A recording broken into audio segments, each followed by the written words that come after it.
Mas parabéns a todos os pais pelo dia de hoje. E eu separei. Hoje o tempo vai ser um pouquinho curto. Acho que até umas 1h30 da tarde termina. Oi? Vai ficar bem passado. Cheguei em casa, a carne já está fria.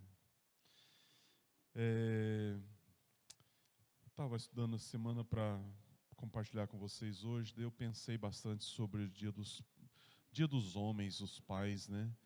Aí eu fiquei pensando assim, puxa vida, a gente quase não fala a respeito dos homens na igreja, sobre os pais. A gente fala bastante sobre os filhos, fala bastante sobre sobre as mulheres, bastante não, a gente fala sobre as mulheres, mas eu gostaria de uma hora de separar um domingo para falar sobre os homens para a igreja. E eu vou dizer para vocês, igreja, por quê. Sempre que se refere à sociedade, quando ela se refere ao homem, ela se refere assim sempre como o vilão. Sempre não, desculpe a expressão. Mas boa parte das vezes uma inclinação mostrando assim que o homem, o macho, na sociedade, ele meio que atrapalha. Ele atrapalha o equilíbrio. Parece que o homem, ele é aquele que no trânsito, ele não é o melhor, ele é o violento, ele é o bruto. No esporte, o das mulheres é melhor, o dos homens é aquela coisa assim, tudo, né? Na família, muitas vezes o homem ele é escrachado. A parte mais difícil da casa é do homem, a parte mais suja é do homem. Sabe, de uma forma geral, me parece que a gente precisa trabalhar essa coisa. Eu estou generalizando, obviamente, vocês estão entendendo. E não foi assim que Deus pensou o casal. Não foi assim que Deus pensou o pai. Não foi assim que Deus pensou o homem. Não foi assim que Deus pensou essa figura.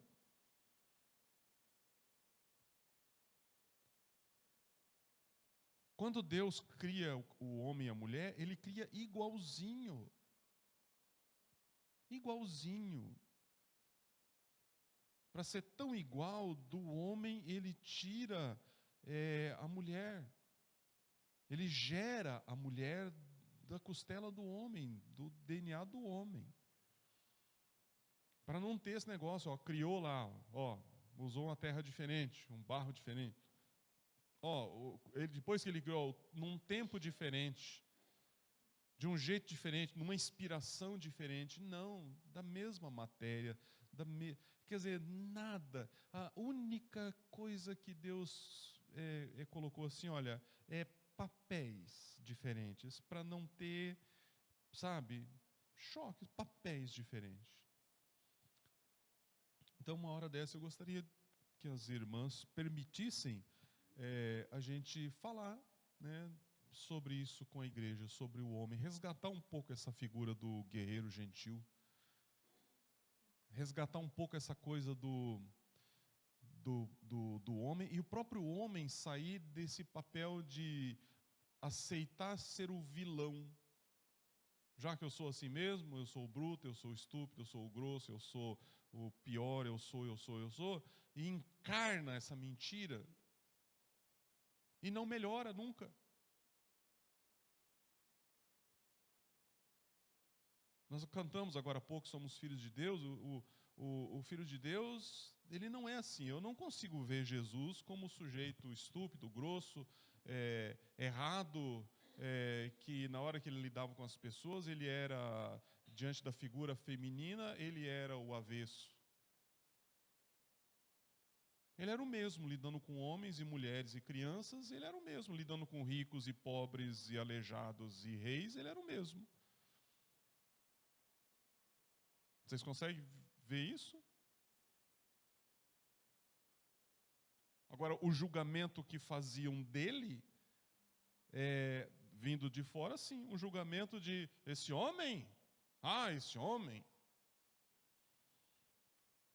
Mas ele não agia diferente, encarnando a mentira da figura masculina numa sociedade, inclusive, machista, como era naqueles dias. Nenhuma vez na Bíblia você vê Jesus agindo de maneira machista, ainda que a sua cultura fosse machista. Aliás, ele foi quem mais contrariou a sua cultura, quando ele estendeu a mão à mulher, quando ele encontrou, veja só, ele se encontra com uma mulher sozinho. Irmãos, isso aqui é uma coisa, assim, chocante para aqueles dias. Ele se encontra com mulher sozinho, e essa mulher nem é parte exatamente do seu povo, que era a mulher samaritana. Não tinha uma boa reputação, não era do seu povo e era mulher. E grande parte das vezes, quando Jesus está com as mulheres, ele desperta sentimentos ruins nos homens. Por quê? Porque isso não se faz. Então Jesus, numa cultura machista, ele não foi machista. Ele não aceitou essa pecha de eu sou homem, então saiam da frente, vocês mulheres. E como nós precisamos ser imitadores de Cristo, a gente precisa rever isso, né? Não estou dizendo que as mulheres estão erradas e os homens estão certos, nem vice-versa, mas me permita qualquer dia desse a gente tratar isso aqui na igreja, para que esses homens sejam melhores pais, melhores maridos, a partir de uma visão que eles venham a ter de si mesmo, que é a visão de Deus, e que as mulheres e as mães e as filhas, né, as esposas, possam ajudá-los a resgatar isso, porque do contrário não é bom para ninguém. Então hoje eu quero falar um pouquinho sobre esse agosto de Deus, a vontade de Deus no mês de agosto. Domingo passado foi agosto de Deus, vidas no altar, né? Hoje eu quero colocar os pais e homens aqui, mesmo que não são pais. Eu quero colocar aqui 2 exemplos de homens que a gente vai colocar aqui, tá? Para analisar. Quando eu estava pensando nisso aqui, eu pensei, eu preciso de 2 exemplos, um no Antigo Testamento e um no Novo Testamento. Aí lá no Antigo Testamento e no Novo Testamento tem 2 exemplos clássicos, né? Lá no Velho Testamento nós temos Abraão, e no Novo Testamento nós temos um pai que não tem nome, numa história que Jesus contou, uma história, né? Começa lá, certo homem.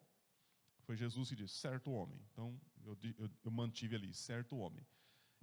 A gente vai pegar esses 2 aqui e a gente vai falar um pouquinho sobre eles.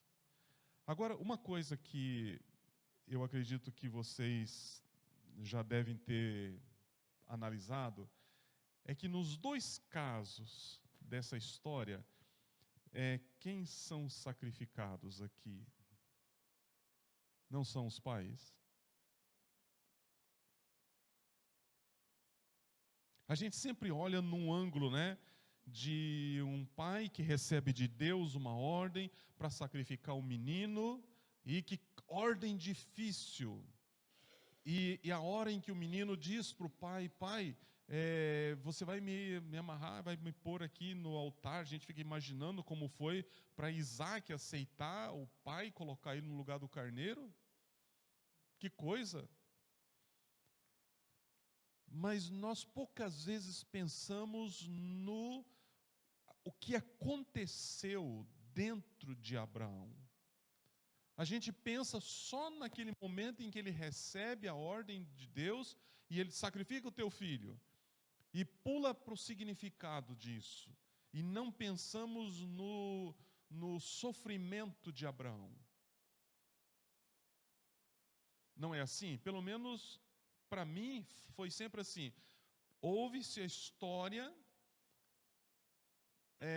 pensa no significado desse sacrifício que Deus pede a Abraão. Por quê? Porque nós conhecemos o final dessa história. Olha onde está o pulo do gato. Nós conhecemos o final da história. Nós não somos o Abraão que não conhece o final da história. Abraão, ele vai viver essa história, ele vai experimentar essa realidade, ele vai passar pelo processo. E nós, milhares de anos depois, poucas vezes, talvez pensamos no que passou na vida dele naqueles 3 dias. Então eu quero focar um pouquinho nisso. Lá na história do pai dos dois rapazes, do pródigo e do irmão dele, nós temos uma outra posição de um pai que sofre também. Quando Jesus conta a história, ele coloca esse pai aqui com esse coração machucado pela decisão do filho. Então vamos lá.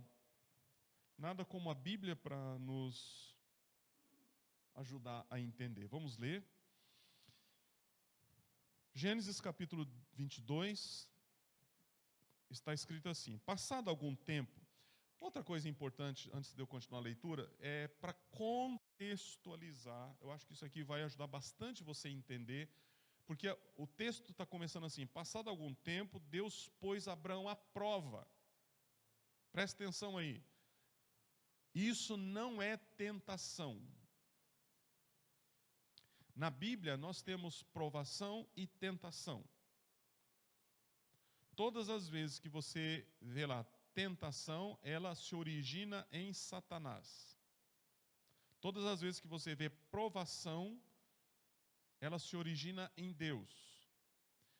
Há, pelo menos em 2 ou 3 lugares, um uso errado da palavra tentação. E tentou Deus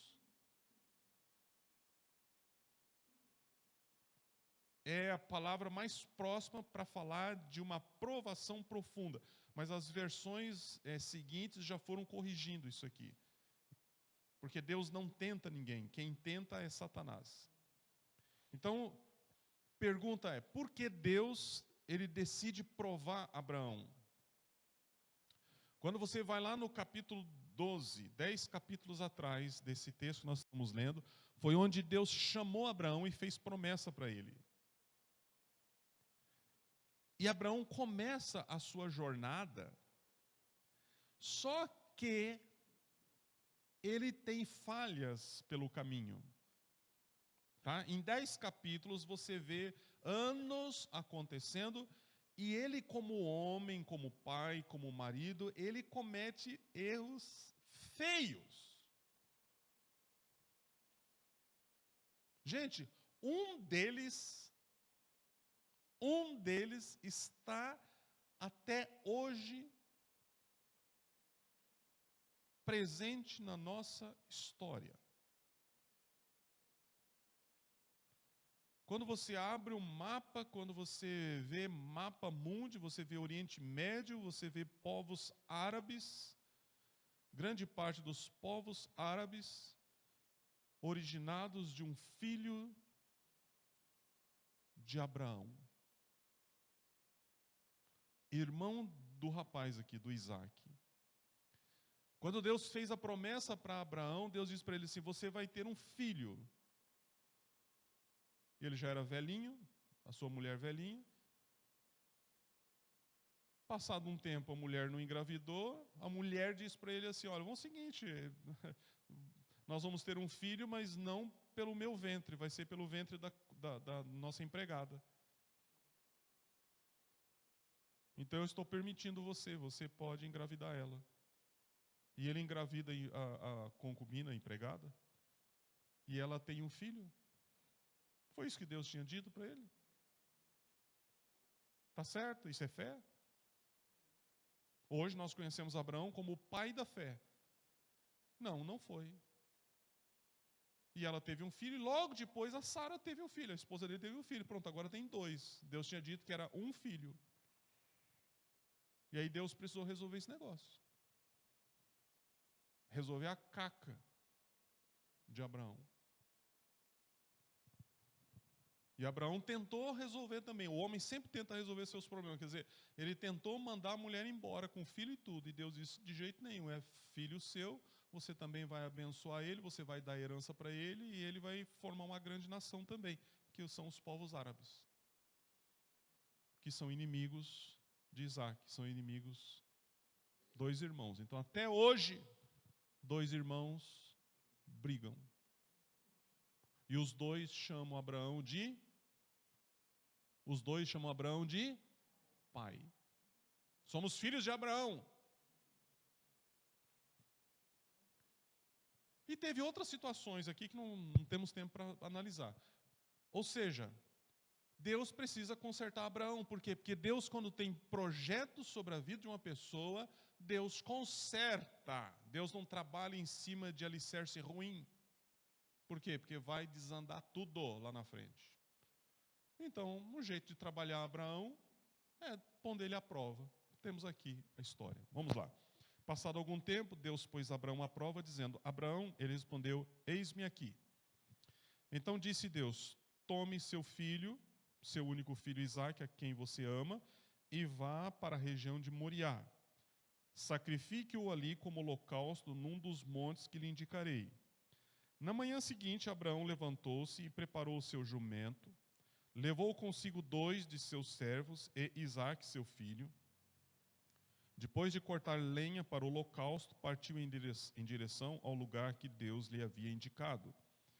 No terceiro dia de viagem, Abraão olhou e viu o lugar ao longe. Disse ele a seus servos, fiquem aqui com o jumento enquanto eu e o rapaz vamos até lá. Depois de adorar, o quê? Depois de adorar, vocês perderam o que eu passei lá? Voltaremos. Abraão pegou a lenha para o holocausto e a colocou nos ombros de seu filho Isaque, e ele mesmo levou as brasas para o fogo e a faca. E caminhando os dois juntos, Isaque disse a seu pai Abraão, meu pai. Sim, meu filho, respondeu Abraão. Isaque perguntou, as brasas e a lenha estão aqui, mas onde está o cordeiro para o holocausto? Respondeu Abraão, Deus mesmo há de prover o cordeiro para o holocausto, meu filho. E os dois continuaram a caminhar juntos. Quando chegaram ao lugar que Deus lhe havia indicado, Abraão construiu um altar e sobre ele arrumou a lenha. Amarrou seu filho Isaque e o colocou sobre o altar em cima da lenha. Então estendeu a mão e pegou a faca para sacrificar o seu filho. Mas o anjo do Senhor chamou do céu, Abraão, Abraão. Eis-me aqui, respondeu ele. Não toque no rapaz, disse o anjo. Não lhe faça nada. Agora sei que você teme a Deus, porque não me negou o seu filho, o seu único filho. Aqui sempre a expressão único filho é porque Deus está considerando esse o filho da promessa, tá? Mesmo que tinha o outro filho. Abraão ergueu os olhos e viu um carneiro preso pelos chifres num arbusto. Foi lá, pegou-o e sacrificou-o como holocausto em lugar de seu filho. Abraão deu àquele lugar o nome de o Senhor proverá. Por isso até o dia de hoje se diz, no monte do Senhor se proverá. Pela segunda vez o anjo do Senhor chamou do céu a Abraão. E disse, juro por mim mesmo, declara o Senhor, que por ter feito o que fez, não me negando o seu filho, o seu único filho, esteja certo de que o abençoarei e farei seus descendentes tão numerosos como as estrelas do céu e como a areia das praias do mar. Sua descendência conquistará as cidades dos que lhe forem inimigos. E por meio dela, todos os povos da terra serão abençoados, porque você me obedeceu. Essa expressão aqui, eu vou abençoar você, a sua descendência, vou fazer de você um grande povo, vou fazer de você uma nação, e através de você eu vou abençoar o mundo. Através da sua descendência, eu vou abençoar todas as famílias da terra. Deus já havia dito para ele lá atrás, no capítulo 12, quando o chamou. Isso aqui agora é um carimbo em cima do documento. É Deus dizendo assim: você passou na prova e eu estou reafirmando a minha promessa. Eu estou confirmando, dizendo para você que assim vai ser. Porque ele passou no teste. Agora, se você voltar essa passagem bíblica, você pode fazer isso durante essa semana, você pode pegar na Bíblia NVI, Nova Versão Internacional, e você faz a leitura devagarzinho, pega lá aquela marca-texto, e faz ali com um jeitinho. Você não só lê, mas você começa a meditar, e você começa a pensar sobre o significado dessa história e dessas palavras. Por exemplo, como eu disse, quando Deus diz assim: você pegou o seu filho, o seu único filho, por quê? Quando ele dispensa o Ismael, que foi o outro filho, ele dá a herança para Ismael e Agar, que era a mãe. Ele vai embora e ele vai ser próspero. Esse Ismael vai ser próspero. E são prósperos até hoje. Porque Deus prometeu abençoá-los.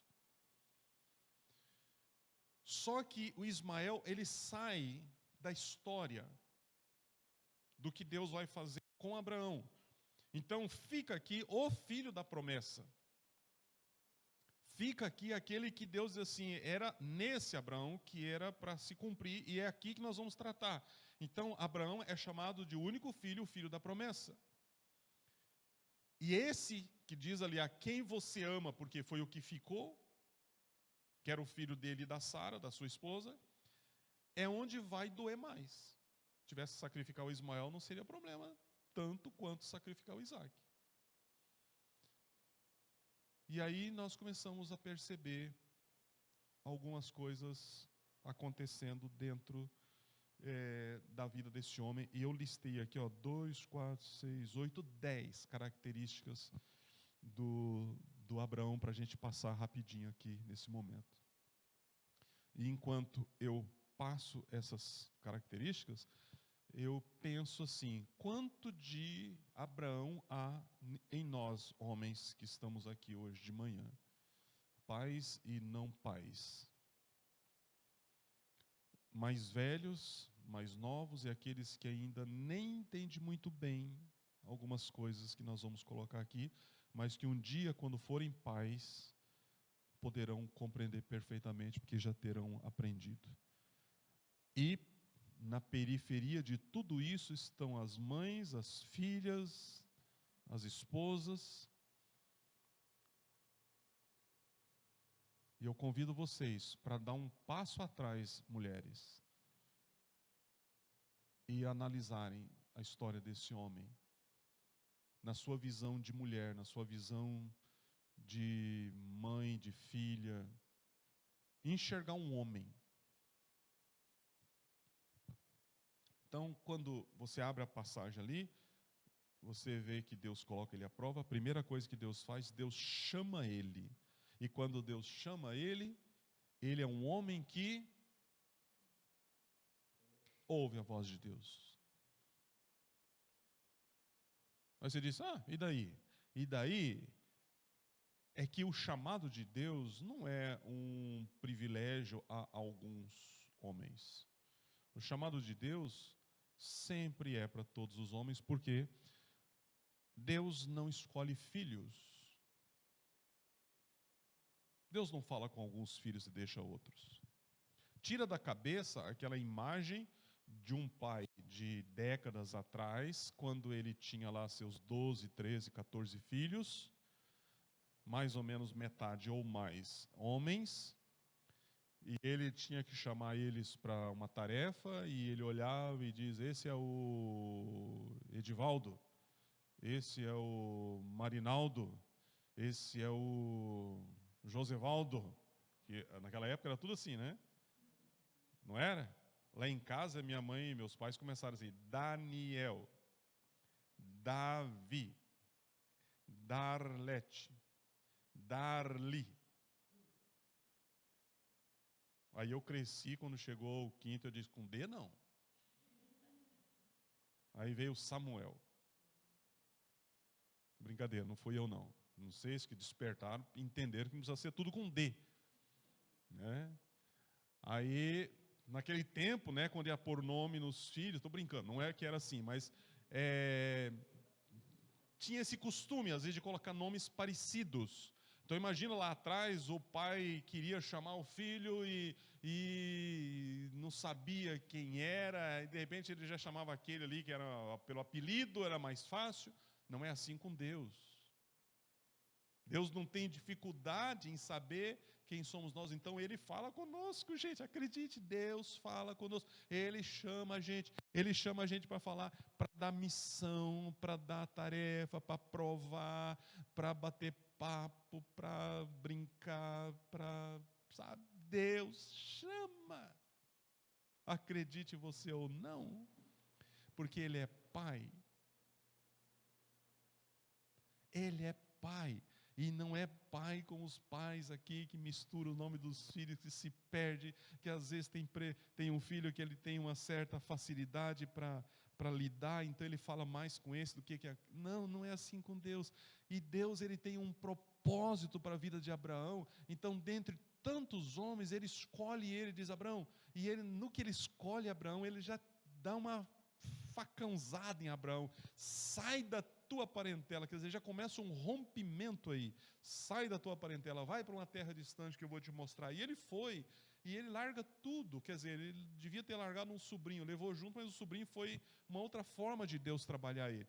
Então, a primeira coisa que eu acho interessante aqui, é que quando Deus diz assim, lá do céu, pelo anjo, Abraão, eis-me aqui, Senhor, ouve Deus. A segunda coisa importante aqui é que no que ele ouve Deus, ele não pensa assim, deixa eu perguntar lá se é Deus mesmo falando. Ele responde imediatamente, eis-me aqui, Senhor. Não precisa ir para a igreja e dizer assim, gente, seguinte, eu ouvi uma voz essa noite, quero perguntar para vocês, já tiveram essa experiência? Deus já falou com vocês? Como é que é? O que vocês... Eu não sei se é Deus, eu acho que era Deus. Vamos fazer uma campanha de oração para saber se era Deus falando comigo? Estão percebendo? Filho e pai. Quando o pai chama, ele não tem dúvida que é o pai, porque ele conhece a voz do pai.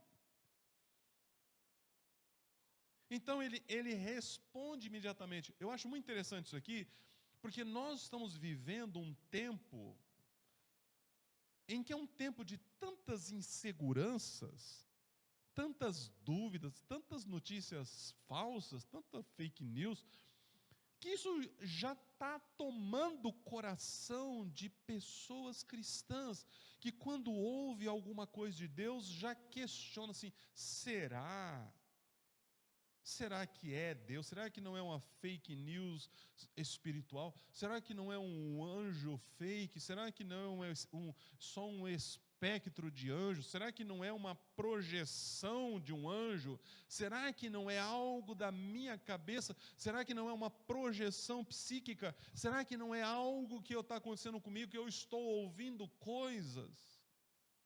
E essa sequência de dúvidas faz com que a pessoa fique, sabe, procrastinando uma resposta. Agora, o Abraão não tinha dúvida. Abraão, ele disse, eis-me aqui, Senhor. Imediatamente ele responde. Aí, se não fosse Deus, ele ia saber. Outra coisa legal que eu vejo aqui, é que no que Deus dá a tarefa para ele, ele vai precisar elaborar a sua dor. Porque quando ele escuta, gente, essa coisa de pega teu filho, a quem amas, o teu único filho, e mata ele,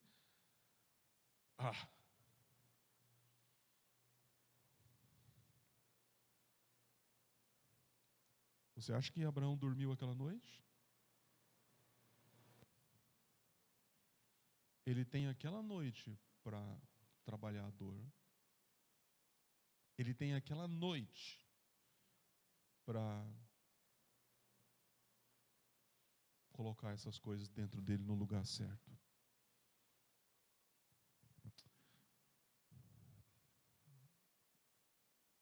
Eu vou mencionar isso porque é uma história já muito longa, passada. Mas uma certa ocasião eu atendi um casal que havia perdido um bebê ainda no aborto.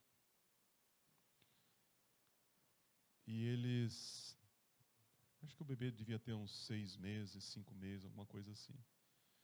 E já fazia 1 ano que eles haviam perdido o bebê e eles estavam em crise emocional, crise espiritual, crise no casamento, crise com o restante da família. Por quê? Porque eles choravam como se tivesse perdido um filho adulto. O bebê que eles nem chegaram a ver a face.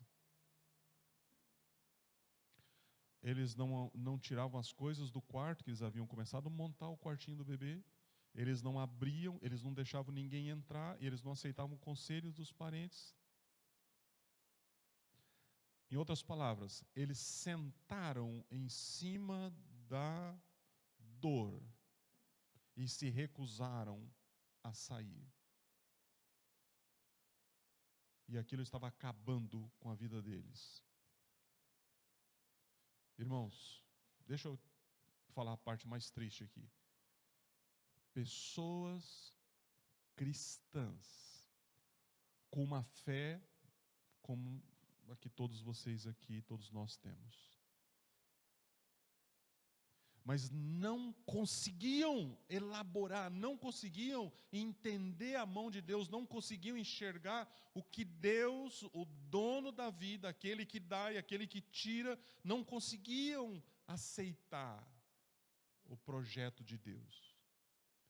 E aí faziam os dois, faziam bicos, manha.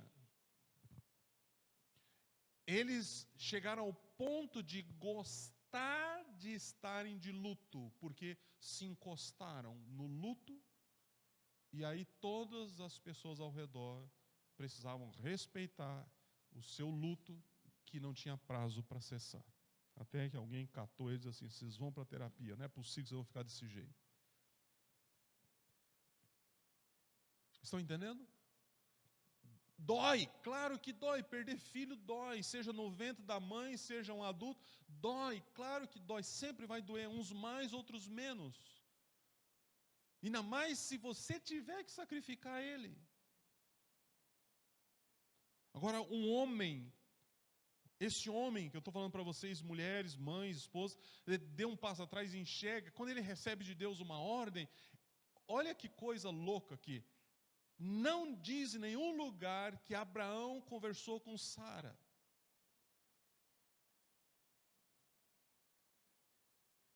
Já pensou se ele chega para Sara, é o seguinte: despede teu filho porque eu vou matar ele. Ah, como assim? Ficou louco? Deus mandou, eu vou ter que... Não, ele assume o papel. O papel, lembra que eu falei do papel? Deus não falou com Sara: pega teu filho e sacrifica. Deus falou para Abraão: pega teu filho, leva teu filho no monte que eu vou te mostrar, sacrifica ele. É o papel do homem. Sara não ia deixar de jeito nenhum. E ele tem que fazer tudo isso sozinho. E o texto diz lá que ele, quando amanheceu o dia, obedientemente, porque ele, sem questionar, ele já havia projetado toda a viagem. Ele obedece sem questionar. Ele projeta. Naquela noite, naquela madrugada, ele sabe o que ele precisa fazer, como é que ele tem que resolver isso. Quando amanhece o dia, ali diz que foi ele que cortou a lenha.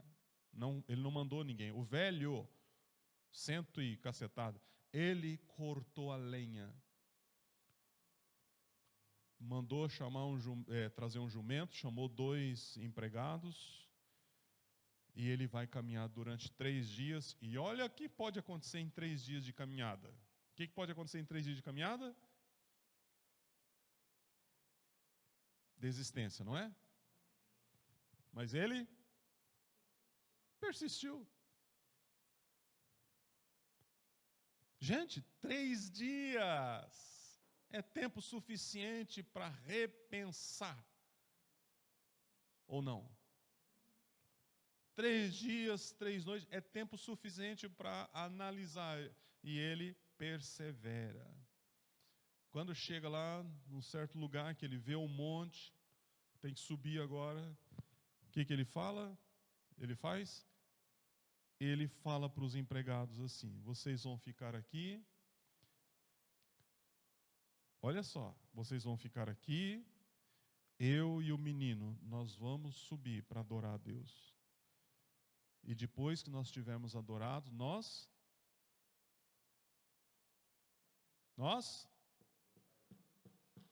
voltaremos. Aí você já entendeu, né? Quando ele diz voltaremos, o que ele tem selado dentro do coração dele?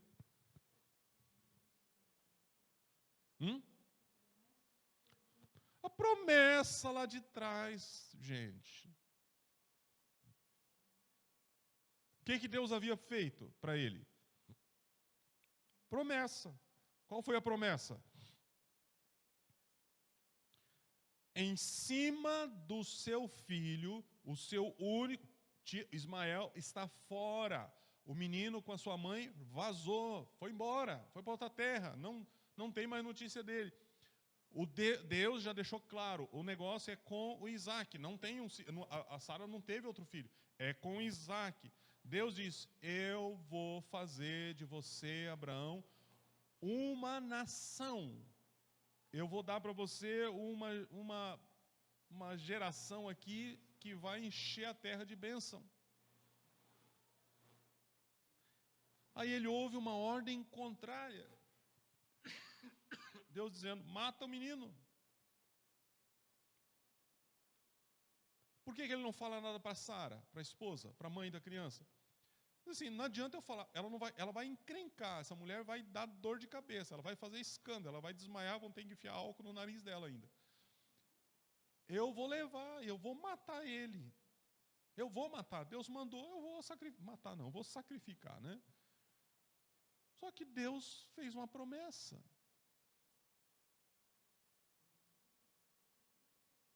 E o resto agora é com ele.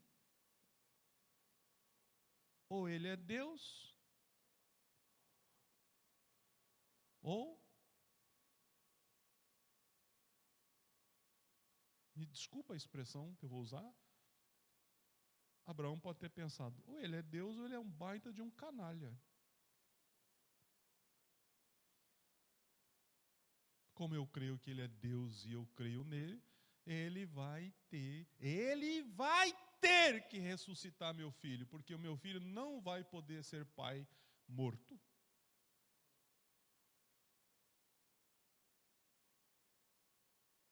Então eu penso que no caminho, talvez o que ele mais tenha pedido para Deus é assim: na hora que eu enfiar a faca no meu filho, não deixe o meu filho sofrer. Então ele persevera no caminho, ele verbaliza a sua convicção de fé. Isso aqui uma hora eu posso explicar para você mais o significado dessa convicção de fé. Por quê? Porque teve 2 episódios aqui atrás, passado aqui atrás, gente, em que ele teve 2 provas bem sérias diante de guerreiros, diante de rei. Que ele estava com a Sara e ele falhou.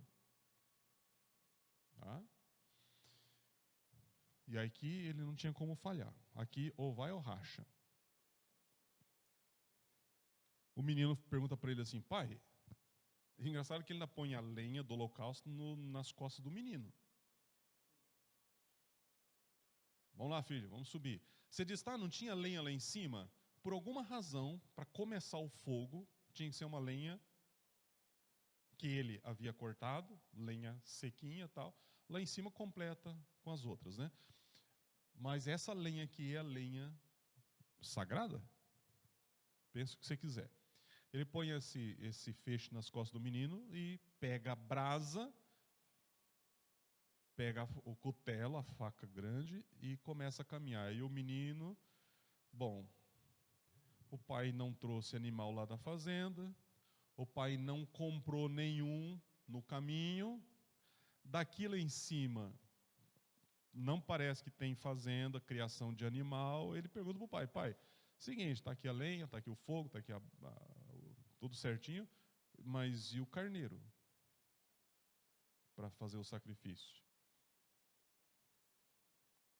Eu acho legal isso aqui. O filho e o pai conversando. Pai, sim, meu filho. Aí o pai vai falar para ele: pois é, filho, Deus vai prover. Essa palavra Deus vai prover, gente, ela é cheia de significado. Quando um pai fala isso para o filho, entendam isso, esposas. É muito difícil um pai falar uma coisa dessa quando não tem nada em casa, quando não tem nada no armário, quando não tem nada no tanque do carro, quando não tem nada na conta do banco, quando não tem expectativa, quando fica 2 meses sem vender nada, tem que chegar em casa e falar para a família: não, Deus vai prover. Porque quando está indo tudo bem, não é difícil não. Aquele monte de boletos crescendo e você tem que falar isso.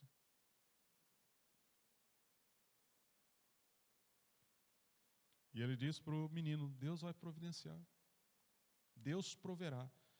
E ele ministra ali, e o menino não tem esperneio, ele recebe do pai essa ministração, ele aceita. Por quê? Porque Isaac, ele tipifica Cristo. Isaac, ele é uma espécie de, sombra de Jesus que vai vir um dia. E o que acontece lá em cima? O que acontece lá em cima do monte? Abraão chega lá, faz o altar, e aí você fica à vontade para imaginar a cena. Como é que está a situação ali? Como é que está a situação? Vamos juntar pedra. Junta pedra. Cadê o bichinho? Apareceu o bichinho até agora? Nada. O rapaz está ajudando o pai a montar o altar, já sabe, ou desconfia, que o pai até agora não foi claro com ele. Mas ele já está desconfiado. O pai monta o altar. Aí termina de preparar o altar. A lenha está aqui. Olha para cá e diz: Isaac, deita aqui. É igual a ordem do soldado que diz para Jesus: a cruz está no chão, deita nela. Jesus: eu deito. Mas primeiro vocês vão ter que ouvir. Ah, vocês vão ouvir, vocês vão me sacrificar. Só que vocês vão ouvir, seus malditos. Jesus fez isso? Não. Como ovelha muda diante dos seus tosqueadores,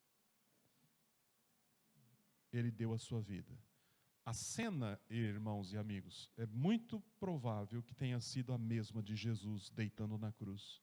A cena é do Isaac sentando no altar de pedras, igual você senta na cama, jogando as suas pernas em cima do altar, e o pai dizendo para ele: me dá suas mãos, filho, deixa eu amarrar para você ficar mais seguro. Eu tenho que fazer com você igual a gente faz com os animais. Jesus também na cruz, ele estava preso, né? E ele, o restante da história vocês conhecem. Consegue imaginar essa cena? O pai pega o cutelo para sacrificar e o anjo do Senhor, que é o próprio Jesus, grita, diz: não, não, eu sei que você é capaz, porque você vai mesmo fazer isso. Claro que não. E assim que termina esse momento, ele levanta a cabeça, porque ele está de cabeça baixa, ele levanta a cabeça, o carneiro que Deus providenciou está ali do lado. enroscado nos arbustos. O que Deus havia pedido? Um holocausto. E o holocausto será feito. Tira-se o Isaac de cima do altar. Tem um abraço? Será que teve um abraço? Será que teve lágrima nos olhos do pai? Hã? Alegria? Pai, por pouco, hein? Depois eu te explico, meu filho. Vamos pegar aquele bicho lá e vamos sacrificar. E depois que ele faz isso, gente, lá diz o texto que ele renomeia aquele espaço. Homens de Deus são pessoas capazes de renomear lugares, renomear história, renomear espaços por onde andam. Amém? Homens de Deus marcam lugares. E para sempre aquele lugar foi chamado o lugar da provisão. O lugar de Deus proverá. Até, diz lá na Bíblia, até os dias de hoje, que eram os dias que isso aqui foi escrito. E se você for em Israel hoje e perguntar onde é o monte da provisão, eles vão te mostrar. Até hoje. E depois que termina tudo isso, Deus chama de novo, diz ali, segunda vez chamou Deus Abraão e diz: Abraão, só fazendo a confirmação, assim vai ser, porque você temeu, porque você obedeceu, porque você perseverou, porque você não negou o seu filho, o seu único filho, e aí ele recebe toda a herança. E o outro pai vai ficar para domingo que vem? Vai, né? Vocês não querem ficar até 1h da tarde, né? Não, né? Não querem mesmo, né? Os filhos estão esperando. E eu achei que eu ia terminar cedo hoje. Vamos deixar o pródigo mais uma semana comendo comida de porcos? E o pai olhando pelo caminho. Quando você olha essa história toda, você pensa assim, a figura de Abraão, a figura desse pai, que tem esses dias todos de vestibular. Quantos dias dura um vestibular? 4. O vestibular de Abraão. 3? 2? 4, né? Mudou um pouquinho. O vestibular de Abraão. Todos os dias os homens passam por vestibulares assim. Uns maiores, outros menores. E a gente quer reconhecer isso como provas de Deus e valorizar esses homens, os homens da igreja, os que estão aqui, os que vão ouvir essa palavra depois ainda. Porque a gente sabe que em cima de homens valorosos Deus trabalha. E homens valorosos renomeiam a história e recebem heranças de Deus. Amém? Então, as crianças vêm aqui à frente, os pais vêm aqui à frente, todos os homens vão... Todos os pais vêm aqui à frente, porque nós queremos fazer uma oração com seus filhos juntos.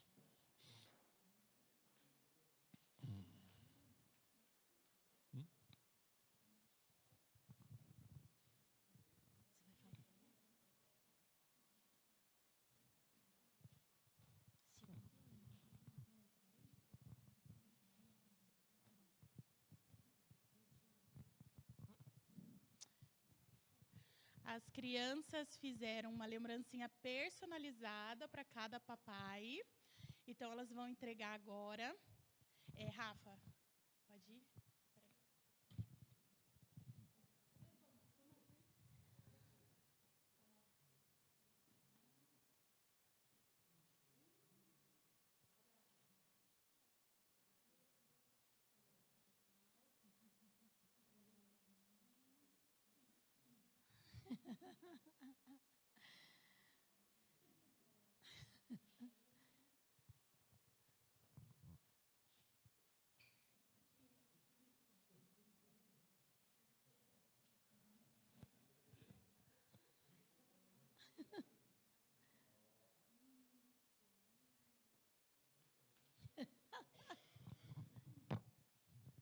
A gente gostaria de orar, né, pelos pais. E essa semana eu estava assistindo um seriado e eu achei muito interessante que na Coreia eles fazem uma homenagem à pessoa que morre, né, ao sogro, à sogra que morre. E a gente sempre tem assim, a gente tem feriado de Tiradentes e não sei o quê, por eles ser lembrado por algo que eles fizeram, né? Então, eu acho que a gente precisa também lembrar dos pais que não estão aqui, né? Então, prestar uma homenagem em reconhecimento, eles não estão vendo, né? Mas fizeram parte da nossa vida e a memória deles precisa ser resgatada. Então, em memória a esses pais também, nós vamos orar. Então, agradecendo pelo que eles foram na nossa vida e agradecer por esses pais que estão aqui, que podem ser ainda na vida de vocês. Eu digo, ó, para os filhos que estão aqui, né? Todos os filhos, honre a vida dos seus pais enquanto vocês estiverem vivos. Porque depois que eles forem, só vai restar a homenagem em memória. Então, enquanto vocês puderem fazer isso, abraçar, beijar, aproveitem enquanto eles estão aqui. Porque a dor da partida é triste. Então, vamos orar pelos pais e agradecer pela vida de cada um. Pai, nós te honramos pela vida desses pais que estão aqui. Nós sabemos, Pai, que são homens falhos, são homens que são pecadores, como qualquer um, que tentam, Deus, fazer o melhor pelos seus filhos, que tentam levar os seus filhos pelo caminho certo, abençoando, cuidando, guiando, protegendo, dando, Deus, o melhor que pode em Deus. Deixando a melhor herança, Deus, para cada um desses aqui, que é a herança do Senhor. E nós pedimos, Pai, por cada um que está aqui, representando essa comunidade nessa manhã, Pai. Nós abençoamos cada um deles, Pai, que eles continuem sendo homens valorosos. Homens, Deus, que serão, Deus, honrados pelo Senhor, pelo que eles são. Honrado pelos seus filhos, Pai, pelo que eles são, pelo que eles deram, pela vida que eles oferecem, Deus, para os seus filhos, Pai. Pedimos que o Senhor dê a cada um sabedoria nesse mundo de hoje, Pai, tão difícil de Deus cuidar dos filhos. Que o Senhor dê sabedoria do alto para cada um deles, Pai.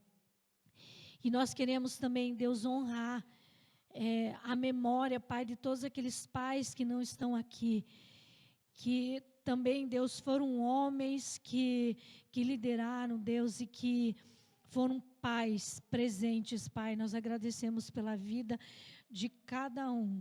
Em nome de Jesus que nós oramos, dá um dia muito especial para cada um de nós nesse dia, Pai, tão especial. Em nome de Jesus. Amém.